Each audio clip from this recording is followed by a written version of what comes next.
بسم اللہ الرحمن الرحیم۔ ہمارے چینل میں خوش آمدید۔ یہ رات بہت ہولناک تھی اور اس وقت میں شدید خوف زدہ تھی کیونکہ اس کمرے میں اکیلی تھی۔ یہ ایک چھوٹا سا اسٹور نما کمرہ تھا جہاں پر لائٹ بھی بند تھی اور اندھیرا پھیلا ہوا تھا۔ آدھی رات کا سناٹا اس کمرے میں بخوبی محسوس ہو رہا تھا۔ سناٹا اتنا تھا کہ سوئی بھی گرے تو آواز آئے۔ اسی دم بادلوں کی زوردار گڑگڑاہٹ ہوئی اور اس کے ساتھ ہی ایک طوفانی شکل میں بارش شروع ہو گئی۔ بادل زور زور سے گرج رہے تھے اور بارش برس رہی تھی۔ یہ آوازیں مجھے مزید خوفزدہ کر رہی تھیں۔ کمرے کی ہر چیز مجھے خوفزدہ کر رہی تھی، جبکہ میں اب ڈر کے مارے رونے لگ گئی تھی۔ میری آنکھوں سے آنسو بہہ رہے تھے کہ اچانک میرے لبوں سے نکلا، امی مجھے ڈر لگ رہا ہے۔ ابھی میں نے اتنا ہی کہا تھا کہ ایک دم یوں محسوس ہوا جیسے کسی مہربان آغوش نے مجھے اپنے آپ میں سمیٹ لیا ہے، اور پھر کب میری آنکھ لگ گئی مجھے کچھ پتہ ہی نہیں چلا۔ میرا نام نورین ہے اور میں ابھی صرف 12 سال کی ایک بچی ہوں۔ مجھے یہاں پر اپنی تائی کے ساتھ رہتے ہوئے تقریباً 8 برس ہو چکے ہیں۔ جب میں چھوٹی سی تھی تو ہمارے گھر میں آگ بھڑک اٹھی تھی۔ دم گھٹنے کے باعث میرے اماں ابا کا انتقال ہو گیا تھا۔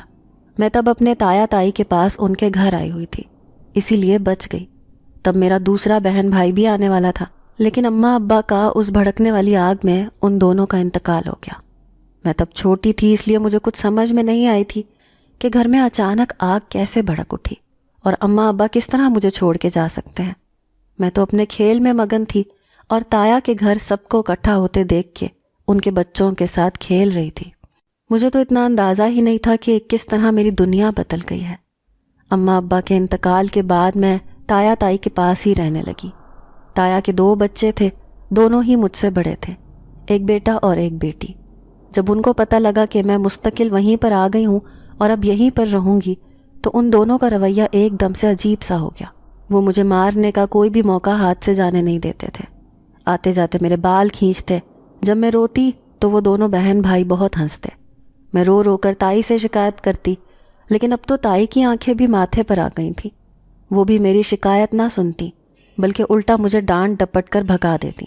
میں حیرانی سے ان کے چہرے کی طرف دیکھتی رہتی، اور پھر اماں ابا کے جانے سے کیسے سب نے ایک دم اپنے چہرے سے نقاب اتار لیا تھا۔ تایا اور تائی کو کوئی پرواہ نہیں ہوتی تھی کہ میں کہاں پر ہوں کہاں پر نہیں، میں نے کچھ کھایا ہے یا نہیں، مجھے کسی چیز کی ضرورت ہے یا نہیں۔ میں سارا دن بھوک سے بلکتی رہتی، کھانے کو ڈھونڈتی رہتی۔ مجھے کچن میں جو کچھ بھی پڑا نظر آتا میں ویسے ہی کھا لیتی۔ ایک دن تائی نے اسی طرح مجھے سیب کھاتے ہوئے دیکھ لیا۔ پھر انہوں نے فریج کو تالا لگا کر رکھنا شروع کر دیا۔ اب میرا وہ رہا سہا آسرا بھی ختم ہو گیا۔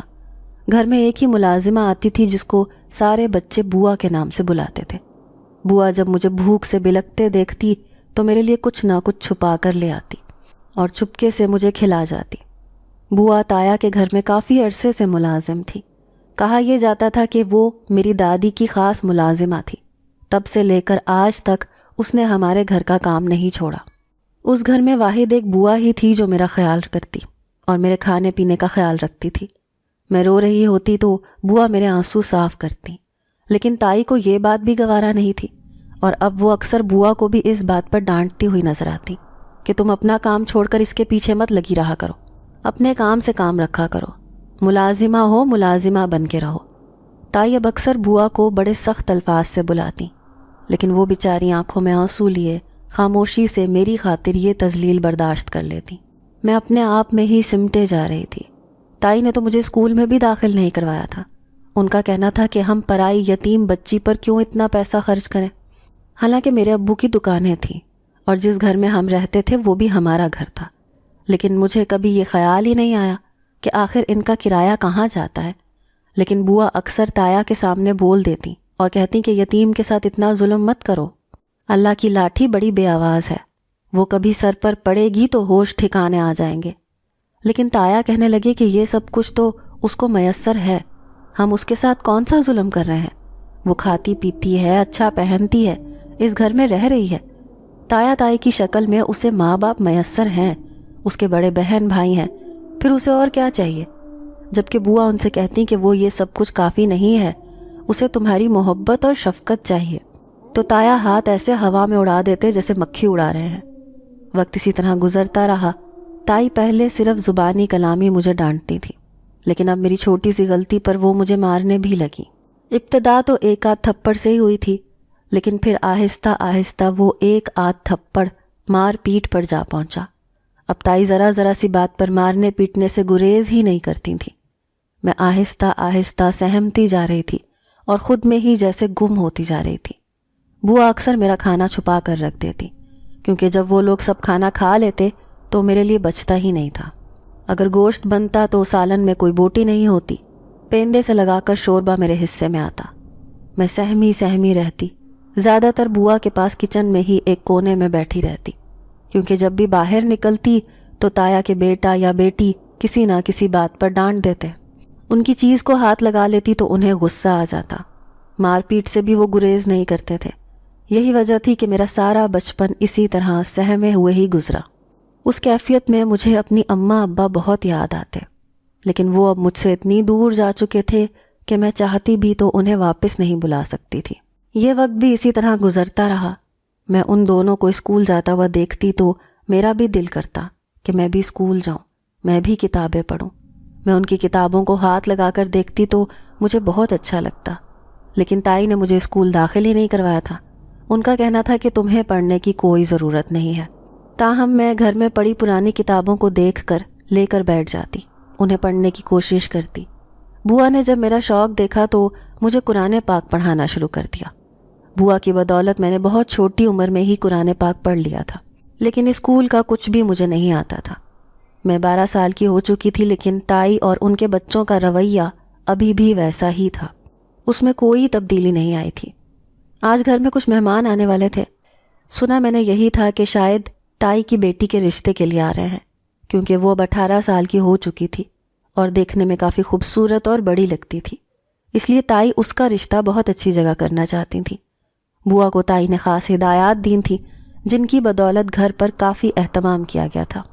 میں بھی بوا کی مدد کے لیے کچن میں ہی موجود تھی کہ اسی دوران وہ ہو گیا جو میں نے سوچا ہی نہیں تھا۔ میرے چھوٹے چھوٹے ہاتھوں سے تائی کے قیمتی ڈنر سیٹ کی 2 پلیٹیں گر کر ٹوٹ گئیں۔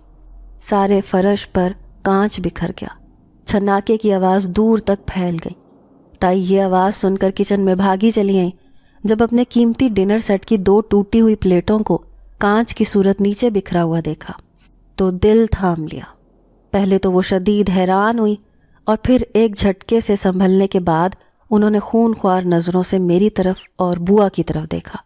بوا شاید یہ الزام اپنے سر لے لیتی، لیکن میری سہمی ہوئی شکل دیکھ کر تائی کو صاف پتہ چل گیا کہ یہ گستاخی مجھ سے ہوئی ہے۔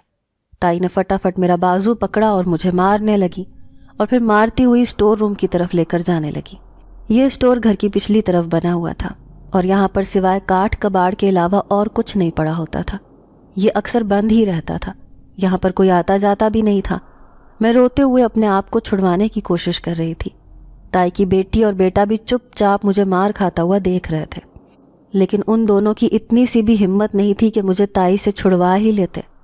بوا آگے بڑھ کر مجھے چھڑوانے کی کوشش کرتی رہیں، لیکن تائی نے بوا کو بھی غصے سے پیچھے دھکا دے دیا۔ وہ بیچاری بھی گرتے گرتے بچی۔ تائی نے مجھے اسٹور روم میں بند کر دیا، باہر سے کنڈی لگا دی۔ میں اسٹور کا دروازہ زور زور سے پیٹنے لگی، لیکن اس ظالم عورت پر کوئی اثر نہیں ہوا۔ یہاں پر پھیلی خاموشی سے مجھے اندازہ ہو گیا تھا کہ وہ سب وہاں سے جا چکے ہیں، کیونکہ تائی نے جاتے جاتے بوا سے بھی کہہ دیا تھا کہ اندر آ جاؤ، ورنہ تم نے آج کے بعد اس گھر میں قدم نہیں رکھ سکو گی۔ بوا بیچاری بھی وہاں سے چلی گئی اور میں اسٹور روم میں بند ہو گئی۔ اسٹور کے روشن دان سے بس ہلکی سی روشنی آ رہی تھی، کیونکہ ابھی دن تھا۔ میں نے کمرے میں سوئچ بورڈ دیکھا اور بٹن سارے جلا دیے، لیکن کوئی بھی لائٹ نہیں جلی۔ اس کا مطلب ہے کہ یہاں کی لائٹ بھی خراب تھی۔ آہستہ آہستہ اندھیرا پھیلنا شروع ہو گیا تھا اور شاید گھر پر مہمان بھی آ چکے تھے، کیونکہ دور کہیں سے مجھے خوش گپیوں کی ہلکی ہلکی آوازیں آ رہی تھیں۔ میں اب بھی تھوڑی تھوڑی دیر کے بعد دروازہ پیٹنے لگتی، لیکن اس دروازے کو کھولنے کے لیے کوئی بھی نہیں آیا۔ میں تھک ہار کر دروازے کے ساتھ ہی ٹیک لگا کر بیٹھ گئی۔ آنسوؤں کے نشان چہرے پر خشک ہو چکے تھے۔ دل خوف کے مارے کانپ رہا تھا، کیونکہ اندھیرا پھیل گیا تھا اور اس کاٹ کباڑ میں بیٹھے ہوئے مجھے ہر چیز خوفناک لگ رہی تھی۔ میں تھوڑی تھوڑی دیر بعد اونگنے لگتی، لیکن یہ خوفناک ماحول مجھے چند منٹوں میں ہی اٹھا کر بٹھا دیتا اور میں گھبرا کر اٹھ جاتی۔ اچانک بادلوں کے گرجنے کی آواز آئی۔ ایک زوردار آواز نے میرے دل کو سہما دیا۔ اس کے ساتھ ہی دور کہیں بجلی چمکی، جس کے ساتھ ہی میرے کمرے میں ہلکی سی روشنی بھی ہوئی، لیکن وہ چند لمحوں کی روشنی مجھے مزید خوفزدہ کر گئی۔ باہر بادل زور زور سے گرج رہے تھے اور اندر خوفزدہ سی ہو کر میں نے رونا شروع کر دیا۔ میں دروازہ پیٹنے لگ گئی تھی، لیکن وہاں پر کوئی بھی نہیں آ رہا تھا۔ رات کا پھیلا ہوا سناٹا، بادلوں کی گھن گرج اور اس کمرے کی تنہائی نے میرے دل پر عجیب خوف طاری کر دیا تھا کہ میں روتے ہوئے اپنے امی ابو کو یاد کرنے لگی اور انہیں پکارنے لگی، امی ابو آپ کہاں ہیں؟ یہ دیکھیں میں یہاں پر اکیلی ہوں، مجھے بہت ڈر لگ رہا ہے۔ میں نے روتے ہوئے ان دونوں کو پکارا اور پھر مجھے ایسے محسوس ہوا جیسے کسی نے نرمی سے میرا سر تھام کر اپنی گود میں رکھ لیا ہو۔ میرے بالوں میں کوئی ہلکی ہلکی انگلیاں پھیرنے لگا، جو مجھے سکون سا محسوس ہوا، اور پھر میں کب نیند کی آغوش میں اتر گئی مجھے خبر ہی نہیں ہوئی۔ کافی گھنٹے اسی طرح گزر چکے تھے۔ جب میں صبح سو کر اٹھی تو دیکھا کہ میں فرش پر سر رکھ کر لیٹی سو رہی تھی۔ میں ایک دم گھبرا کر اٹھ بیٹھی، اپنے ارد گرد کے ماحول پر نظر ڈالی تو رات والا واقعہ اپنی جزیات سمیت مجھے یاد آ چکا تھا۔ اس کے ساتھ ہی مجھے وہ بھی یاد آ گیا کہ کسی نے میرا سر پکڑ کر اپنی مہربان آغوش میں لیا تھا۔ یہ سوچ کر میں ایک دم تھرا گئی، میرے رونگٹے کھڑے ہو گئے کہ آخر وہ کون تھا، کیونکہ یہاں پر تو اس کمرے میں میرے علاوہ کوئی بھی نہیں تھا۔ تو پھر میرا سر کس نے تھاما تھا؟ میرا ننھا ذہن اس بات کو سوچ رہا تھا، لیکن مجھے کچھ سمجھ نہیں آ رہی تھی۔ میں نے اب دوبارہ سے اٹھ کر دروازہ پیٹنا شروع کر دیا۔ کچھ دیر کے بعد بوا آ گئی تھیں۔ بوا میرے لیے ناشتہ لے کر آئی تھیں، اور وہ بھی تائی سے چھپا کر۔ میں نے ایک امید کے تحت بوا سے پوچھا، بوا مجھے یہاں سے نکال دیں، میں یہاں پر نہیں رہ سکتی، یہاں پر بہت خوف ہے، اندھیرا ہے، مجھے ڈر لگتا ہے، رات بھی میں ڈرتے ہوئے سو نہیں پائی۔ میں نے بوا سے کہا تو بوا کہنے لگی، بیٹا میرے بس میں ہوتا تو میں تجھے یہاں پر قید ہی نہ ہونے دیتی، لیکن میں کیا کروں؟ تجھے پتا تو ہے تیری تائی کس خصلت کی عورت ہے، وہ کبھی بھی تجھے اس طرح یہاں سے نہیں نکالے گی۔ بوا نے نظریں چراتے ہوئے بے بسی سے مجھے کہا، تو میں بھی خاموش ہو گئی، کیونکہ میں جانتی تھی کہ یہ سب بوا کے ہاتھ میں نہیں ہے۔ وہ کبھی بھی تائی کی مرضی کے بغیر مجھے یہاں سے نہیں نکال سکتی۔ بوا ناشتہ رکھ کر فوراً واپس چلی گئی، جبکہ میں دل نہ چاہنے کے باوجود وہ ناشتہ کر گئی تھی، کیونکہ بوا اتنی محبت سے میرے لیے چوری چھپے لے کر آئی تھیں، اور انہوں نے اپنی ذات کے لیے اتنا رسک سہا تھا، تو میں وہ ناشتہ کیوں نہ کرتی۔ اب پھر مجھے سارا دن یہیں پر بیٹھ کر گزارنا تھا۔ وہاں بیٹھے بیٹھے رات ہونے والا واقعہ ذہن میں تازہ ہو جاتا، نہ جانے یہاں پر کوئی تھا یا نہیں تھا، یا پھر وہ میرا وہم تھا۔ میں خوفزدہ نگاہوں سے کمرے کی ایک ایک چیز کو دیکھ رہی تھی، لیکن ابھی بھی ایسے ہی لگ رہا تھا جیسے یہاں پر کوئی موجود ہے۔ اب دوسری رات ہو چکی تھی، آج بھی کمرے میں گھپ اندھیرا تھا، جبکہ سناٹے اور خاموشی کی وجہ سے مجھے گھبراہٹ ہو رہی تھی۔ آج پھر ڈر کے مارے مجھے نیند نہیں آ رہی تھی، لیکن کافی دیر گزرنے کے باوجود بھی جب میں اسی طرح بیٹھی رہی تو پھر کسی نے آ کر میرا سر اپنی مہربان آغوش میں رکھا، اور اس کی گود میں سر رکھتے ہی میں سو گئی۔ صبح جب میں سو کر اٹھی تو اسٹور روم کا دروازہ کھلا ہوا تھا۔ اس کا مطلب ہے کہ تائی نے مجھے آزادی کا پروانہ دے دیا تھا۔ میں بہت خوشی خوشی گھر کے اندر آئی، لیکن سامنے ہی تایا، تائی اور ان کے بچوں کو بیٹھا دیکھ کر میں اپنی جگہ پر رک سی گئی۔ تاہم تائی نے مجھے صاف صاف کہہ دیا تھا کہ اب نہ تو تم کچن میں جاؤ گی، نہ ہی تم ادھر ادھر گھر میں پھرو گی، تم صرف اپنے کمرے تک محدود رہو گی، اور جب بھی تمہیں کھانا وغیرہ کھانا ہوا تو بوا تمہیں وہیں پر پہنچا دیں گی، یہاں وہاں پھرنے کی کوئی ضرورت نہیں ہے۔ تائی نے مجھے صاف صاف منع کر دیا تھا، بلکہ یہاں تک کہہ دیا تھا کہ میں ان کے سامنے تک نہ آؤں۔ میرا دل تو بہت برا ہوا، لیکن میں کیا کرتی؟ یہ گھر تائی کا تھا، تایا کا تھا، وہی اس کے مالک اور مختار تھے۔ وقت اسی طرح گزرتا رہا اور میں 20 سال کی ہو چکی تھی۔ اب میں ایک جوان اور خوبصورت لڑکی تھی۔ تائی کی بیٹی کی شادی ہو چکی تھی اور اس کے اپنے بھی 2 بچے تھے، جبکہ تایا کا بیٹا بیرون ملک پڑھنے گیا تو وہیں کسی میم سے شادی کر لی اور پلٹ کر پاکستان نہیں آیا، جبکہ اب گھر میں تایا، تائی اور میں ہی ہوتے تھے۔ بوا کا تو انتقال ہو چکا تھا، گھر کے سارے کاموں کی ذمہ داری میرے سر پر تھی۔ تایا اور تائی کا مزاج اسی طرح ہی تھا، ان کا تن تنا آج بھی اسی طرح برقرار رہا۔ میں گو کہ ان سے زیادہ مخاطب نہیں ہوتی تھی، صرف کام کی بات چیت ہی کرتی تھی۔ تائی کی بیٹی کی شادی اسی شہر میں ہوئی تھی، اس لیے وہ اکثر آ جاتی تھی، لیکن آج اس نے صبح ہی فون کر کے ماں سے کوئی بات کی تھی، تو تائی نے اسے آنے کا کہہ دیا۔ نہ جانے کیا بات تھی، لیکن تائی آج کچھ خاموش سی لگ رہی تھی۔ شام کو جب وہ آئی تو اس نے تائی کے ساتھ کچھ بات کی، اور اس کے بعد تایا بھی ان کی میٹنگ میں شامل ہو گئے۔ مجھے کچھ سمجھ نہیں آ رہی تھی، کیونکہ ان لوگوں نے مجھے کبھی اپنا سمجھا ہی نہیں، اس لیے میں یہ نہیں جانتی تھی کہ وہ کیا بات کر رہے ہیں۔ تاہم کھانے کے بعد تایا نے مجھے مخاطب کر کے کہا کہ میں تمہارا رشتہ بسما کے جیٹھ کے ساتھ طے کر دیا ہے۔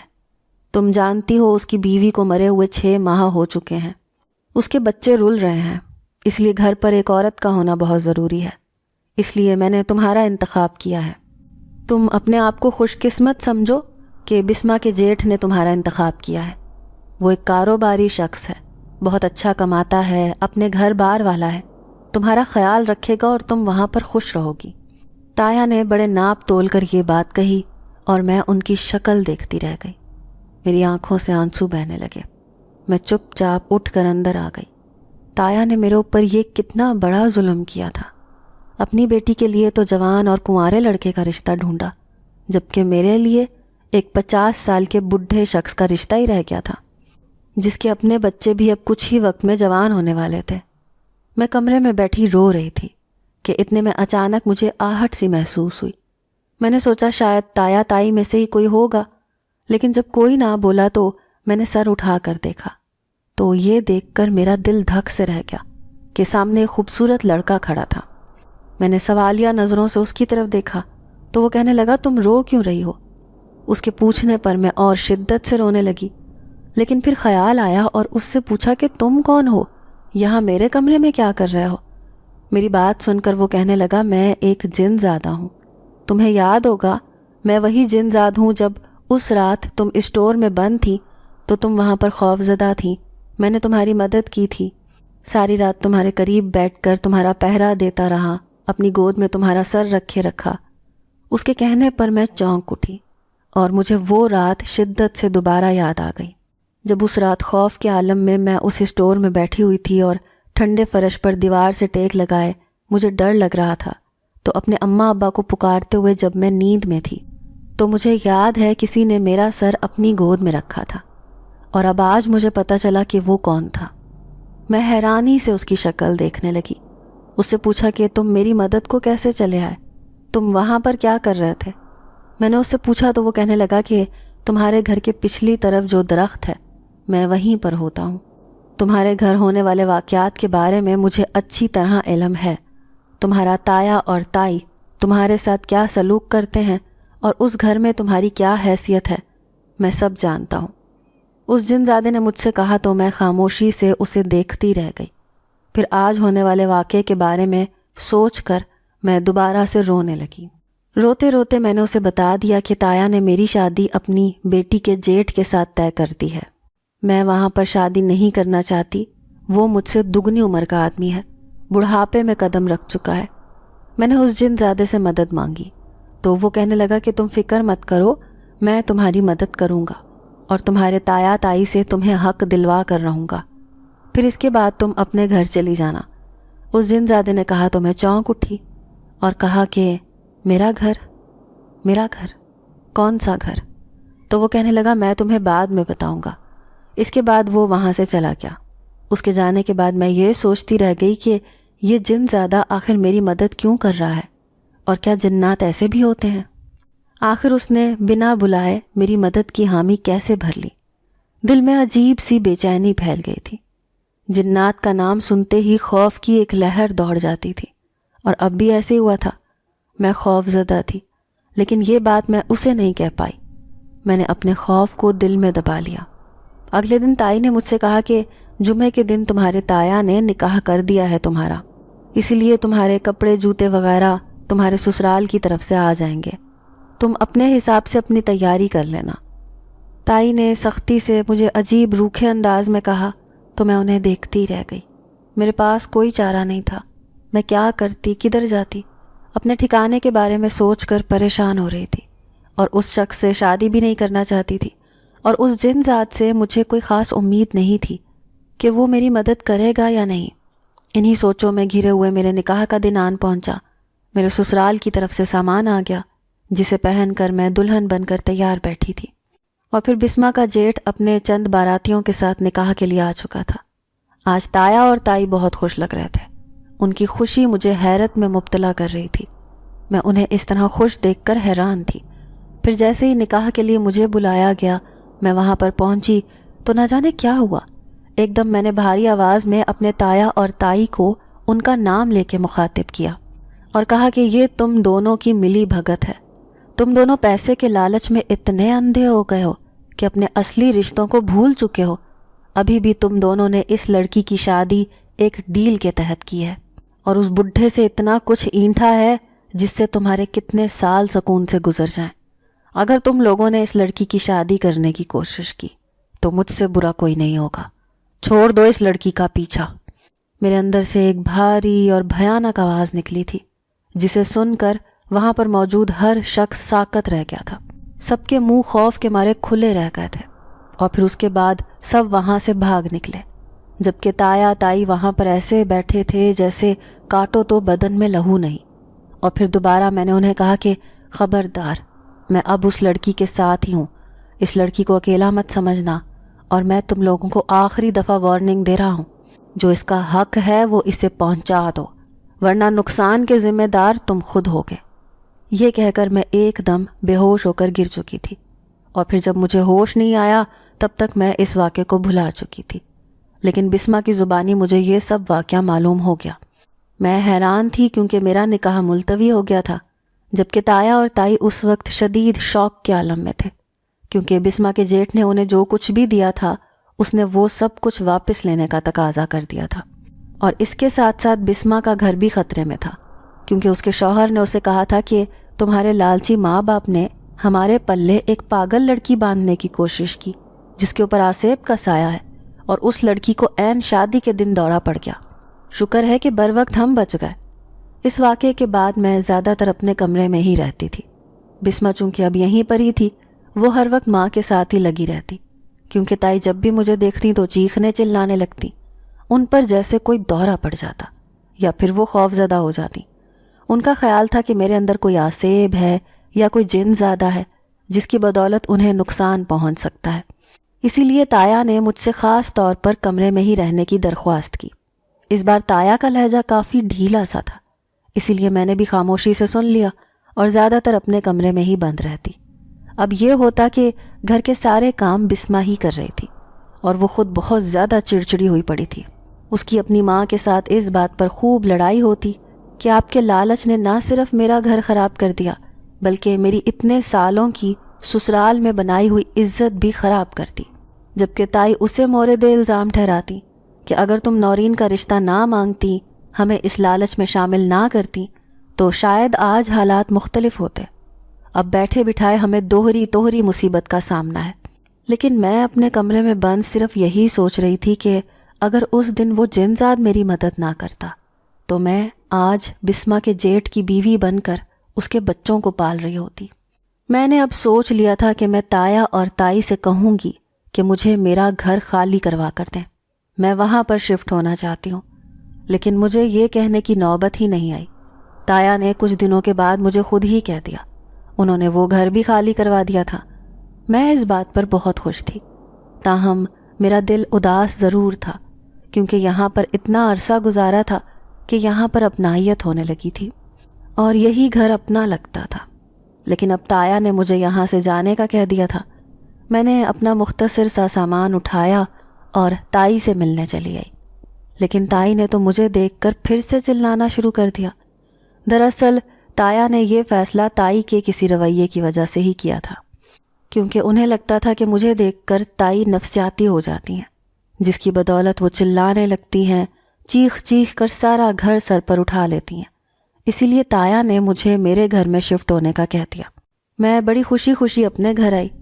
یہ وہ گھر تھا جہاں پر میں پیدا ہوئی تھی۔ میرے ماں باپ یہیں پر رہتے تھے، یہیں پر انہوں نے اپنی آخری سانس لی تھی۔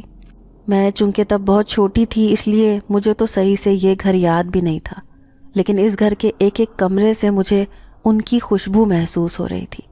ایسے لگتا تھا ابھی سامنے کے کسی کمرے سے وہ نکل کر آ جائیں گے۔ سارا دن اپنے امی ابو کو یاد کر کے میں روتی رہی۔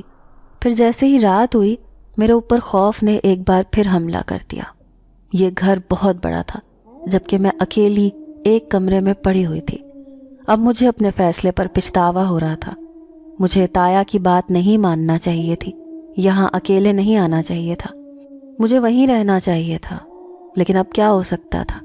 یہاں پر ڈرتے ہوئے مجھے کچھ ہی دیر گزری تھی کہ پھر سے کمرے میں ایک روشنی سی محسوس ہوئی اور اس جن زادے کی خوشبو آئی۔ میں نے اسے دیکھا تو ایک اطمینان سا میری رگوں میں دوڑنے لگا اور ایسا لگا جیسے کوئی اپنا سامنے آ گیا ہے۔ میں نے اس جن زادے سے کہا، تمہارا شکریہ، تم آج بھی میرے خوف کو کم کرنے کے لیے یہاں پر آ گئے۔ تو وہ کہنے لگا، ہاں مجھے معلوم تھا کہ تم ڈر رہی ہوگی، اسی لیے میں یہاں پر چلا آیا۔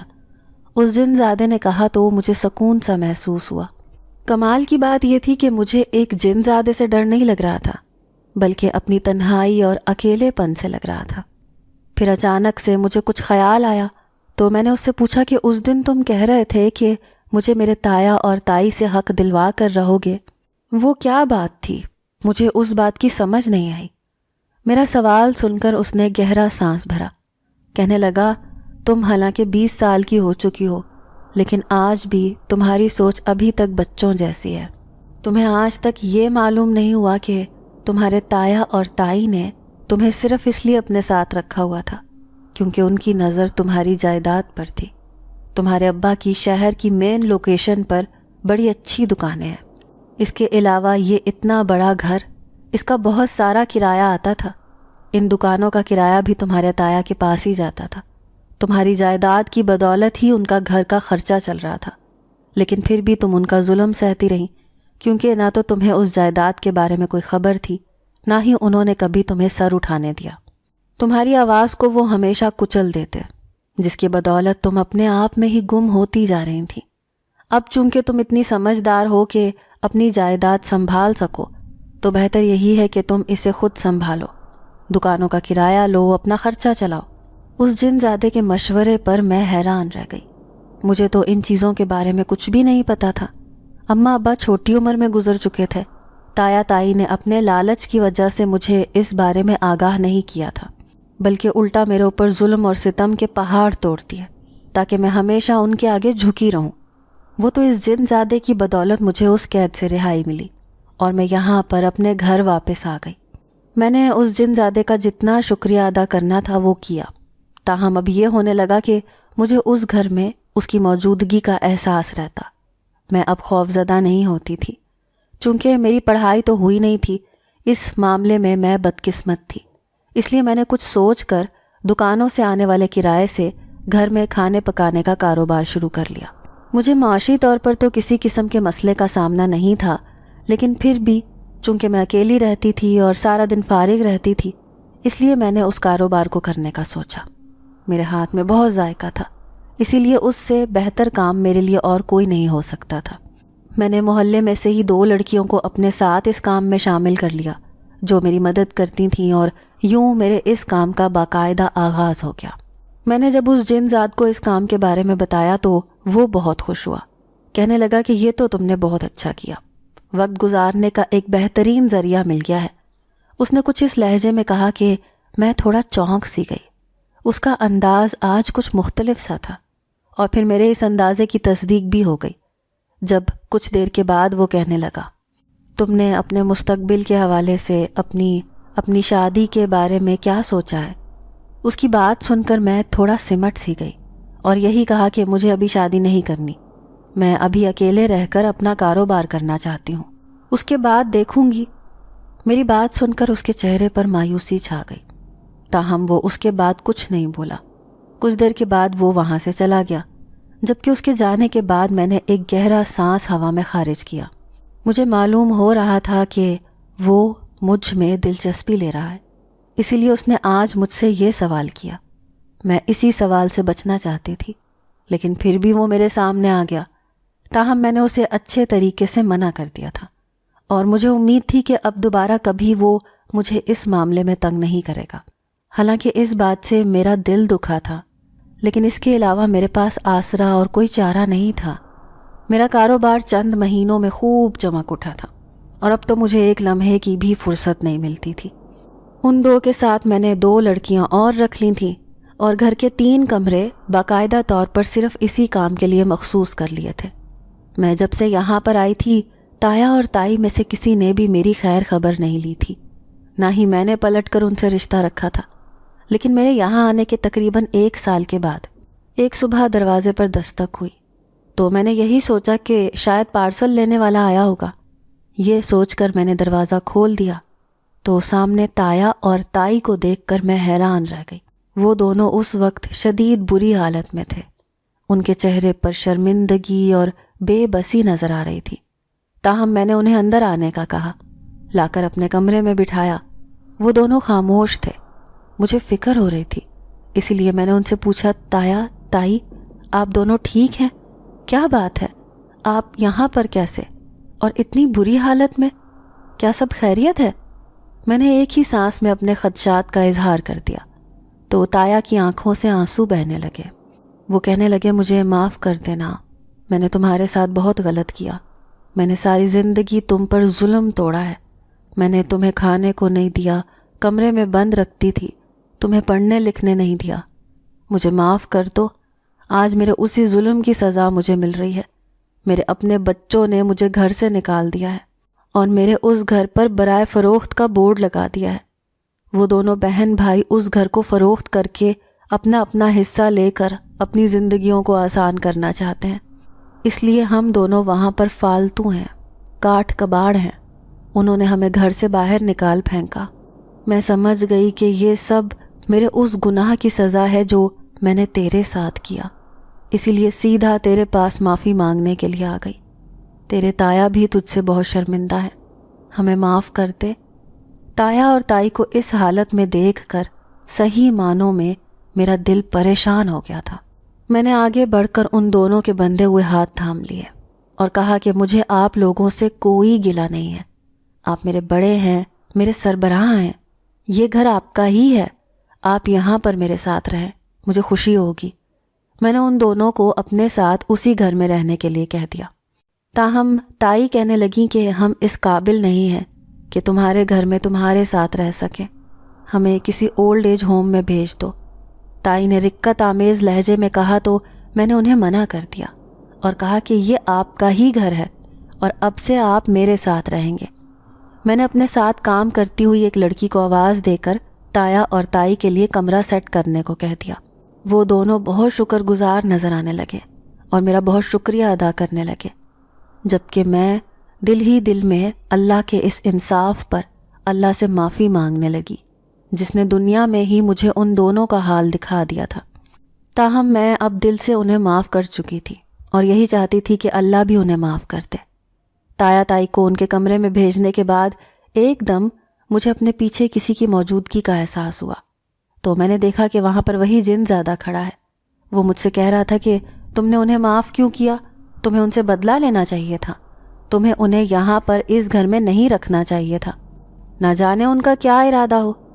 اس نے اپنے انداز میں مجھ سے بات کی، لیکن میں نے اسے سمجھا دیا اور کہا کہ ان کا ایسا کوئی ارادہ نہیں ہے، تم ہر چیز کو منفی مت سوچا کرو۔ وہ دونوں میرے بڑے ہیں اور میرے ساتھ مخلص ہیں، اس لیے تم بیکار کی فکروں کو سر پہ سوار مت کرو۔ میں نے اسے ایک قسم کا ڈپٹ دیا تھا تو وہ خاموش ہو گیا، تاہم دل ہی دل میں مجھے افسوس ضرور ہوا کہ مجھے اسے ایسے نہیں ڈانٹنا چاہیے تھا۔ تایا اور تائی میرے پاس کیا آئے، مجھے اب گھر میں کافی رونق محسوس ہوتی۔ ان لڑکیوں کے جانے کے بعد بھی میں اکیلی نہیں رہتی تھی، اکثر ان کے ساتھ بیٹھ کر گپ شپ کرتی رہتی۔ وہ دونوں میرے اس کاروبار سے بہت خوش تھے، بلکہ اب تو وہ دونوں میرا ہاتھ بٹانے کی کوشش کرتے۔ حالانکہ میں انہیں منع کر دیتی، لیکن ان کا یہی کہنا تھا کہ ہمیں مصروف رہنے دو، اس طرح ہم فارغ نہیں بیٹھ سکتے۔ ان کی مصروفیت کے خیال سے ہی میں انہیں اپنے ساتھ لگا لیتی۔ نہ جانے ایک دن تائی کے دل میں کیا خیال آیا۔ انہوں نے مجھ سے پوچھا کہ جب تمہاری شادی بسما کے جیٹھ کے ساتھ ہو رہی تھی تو کیا واقعی تم پر کوئی آسیب تھا یا تم نے کوئی ڈرامہ کیا تھا؟ تائی نے ذرا جھجکتے ہوئے مجھ سے پوچھا۔ حالانکہ مجھے وہ بات بری تو لگی، لیکن پھر بھی میں نے انہیں سب کچھ سچ سچ بتا دیا۔ اسٹور میں ہونے سے لے کر اس جن زادے کا وہاں مدد کے لیے آنا، اور پھر میری شادی کے دن اس کا میری مدد کرنا، اور اس کے بعد آج تک کے سارے حالات اور واقعات میں نے ان کے گوش گزار کر دیے۔ تائی یہ سن کر بہت حیران ہوئی کہ کس طرح ایک جن زادے نے اسٹور میں بھی میری مدد کی اور میرے ڈر کے آگے میری ڈھال بن گیا، اور پھر کس طرح اس نے میری مرضی کے خلاف شادی ہونے میں بھی میری مدد کی۔ تائی کو اس بات کی بہت زیادہ حیرت ہو رہی تھی، تاہم مجھے ایک لمحے کے لیے یہی لگا کہ انہیں میری بات کا یقین نہیں آیا، لیکن سچ تو یہی تھا۔ تایا اور تائی میرے پاس ہی رہ رہے تھے، وہ جن زادہ بھی یہیں پر ہوتا تھا، اکثر میری مدد کرتا رہتا تھا، تاہم اسے تایا اور تائی کا میرے پاس رہنا اچھا نہیں لگا تھا۔ وہ گاہے بگاہے مجھے یہ کہتا رہتا کہ انہیں یہاں سے نکال دو، انہیں یہاں سے بھیج دو، لیکن میں اپنا دل اتنا سخت نہیں کر پاتی تھی۔ لیکن پھر بھی میں اس کی بہت مشکور تھی کہ وہ میرے ساتھ ہے۔ لیکن اس پرسکون زندگی میں اس دن بھنور پڑا جب ایک دن اچانک تائی نے میری شادی کا ذکر چھیڑ دیا، اور تایا بھی تائی کے ہم نوا ہو گئے۔